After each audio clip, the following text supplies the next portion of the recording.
Le second livre des rois, chapitre 8. Élisée dit à la femme dont il avait fait revivre le fils, « Lève-toi, va-t'en, toi et ta maison, et séjourne où tu pourras, car l'Éternel appelle la famine. Et même elle vient sur le pays pour 7 années. » La femme se leva, et elle fit selon la parole de l'homme de Dieu. Elle s'en alla, elle et sa maison, et séjourna 7 ans au pays des Philistins. Au bout des 7 ans, la femme revint du pays des Philistins, et elle alla implorer le roi au sujet de sa maison et de son champ. Le roi s'entretenait avec Géasi, serviteur de l'homme de Dieu, et il disait, « Raconte-moi, je te prie, toutes les grandes choses qu'Élisée a faites. » Et pendant qu'il racontait au roi comment Élisée avait rendu la vie à un mort, la femme dont Élisée avait fait revivre le fils vint implorer le roi au sujet de sa maison et de son champ. Géasi dit, « Ô roi mon seigneur, voici la femme, et voici son fils qu'Élisée a fait revivre. » Le roi interrogea la femme, et elle lui fit le récit. Puis le roi lui donna un eunuque auquel il dit, « Fais restituer tout ce qui appartient à cette femme, avec tous les revenus du champ, depuis le jour où elle a quitté le pays jusqu'à maintenant. » Élisée se rendit à Damas. Ben-Hadad, roi de Syrie, était malade. Et on l'avertit en disant, « L'homme de Dieu est arrivé ici. » Le roi dit à Hazaël, « Prends avec toi un présent et va au-devant de l'homme de Dieu. Consulte par lui l'Éternel en disant, « Guérirai-je de cette maladie ?»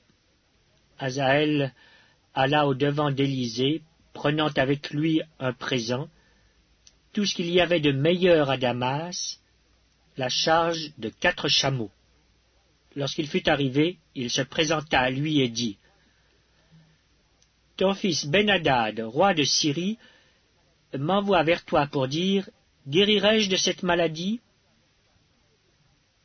Élisée lui répondit, « Va, dis-lui, tu guériras, mais l'Éternel m'a révélé qu'il mourra. » L'homme de Dieu arrêta son regard sur Hazaël et le fixa longtemps, puis il pleura.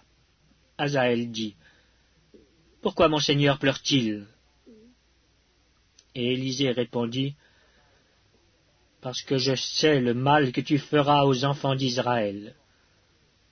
Tu mettras le feu à leurs villes fortes, tu tueras avec l'épée leurs jeunes gens, tu écraseras leurs petits enfants, et tu fendras le ventre de leurs femmes enceintes. » Hazaël dit, « Mais qu'est-ce que ton serviteur, ce chien, pour faire de si grandes choses ?»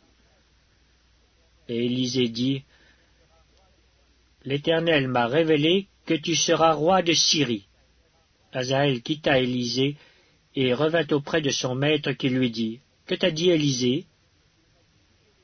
Et il répondit, « Il m'a dit, tu guériras. » Le lendemain, Hazaël prit une couverture qu'il plongea dans l'eau, et il l'étendit sur le visage du roi qui mourut.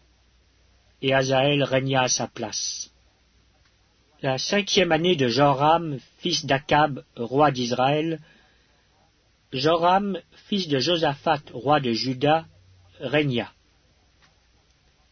Il avait 32 ans lorsqu'il devint roi, et il régna 8 ans à Jérusalem. Il marcha dans la voie des rois d'Israël, comme avait fait la maison d'Akab, car il avait pour femme une fille d'Akab, et il fit ce qui est mal aux yeux de l'Éternel. Mais l'Éternel ne voulut point détruire Juda à cause de David son serviteur, selon la promesse qu'il lui avait faite de lui donner toujours une lampe parmi ses fils. De son temps, Édom se révolta contre l'autorité de Juda et se donna un roi.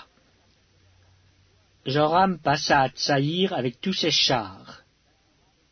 S'étant levé de nuit, il battit les Édomites qui l'entouraient et les chefs des chars, et le peuple s'enfuit dans ses tentes.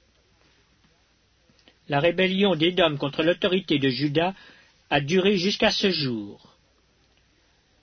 Libna se révolta aussi dans le même temps. Le reste des actions de Joram et tout ce qu'il a fait, cela n'est-il pas écrit dans le livre des chroniques des rois de Juda? Joram se coucha avec ses pères, et il fut enterré avec ses pères dans la ville de David. Et Akazia, son fils, régna à sa place. La 12e année de Joram, fils d'Akab, roi d'Israël, Akazia, fils de Joram, roi de Juda, régna. Akazia avait 22 ans lorsqu'il devint roi, et il régna 1 an à Jérusalem. Sa mère s'appelait Athalie, fille d'Omri, roi d'Israël. Il marcha dans la voie de la maison d'Akab, et il fit ce qui est mal aux yeux de l'Éternel, comme la maison d'Akab, car il était allié par mariage à la maison d'Akab. Il alla avec Joram, fils d'Akab, à la guerre contre Hazaël, roi de Syrie, à Ramoth en Galaad, et les Syriens blessèrent Joram. Le roi Joram s'en retourna pour se faire guérir à Jizréel des blessures que les Syriens lui avaient faites à Rama lorsqu'il se battait contre Hazaël, roi de Syrie. Akazia, fils de Joram, roi de Juda, descendit pour voir Joram, fils d'Akab, à Jizréel, parce qu'il était malade.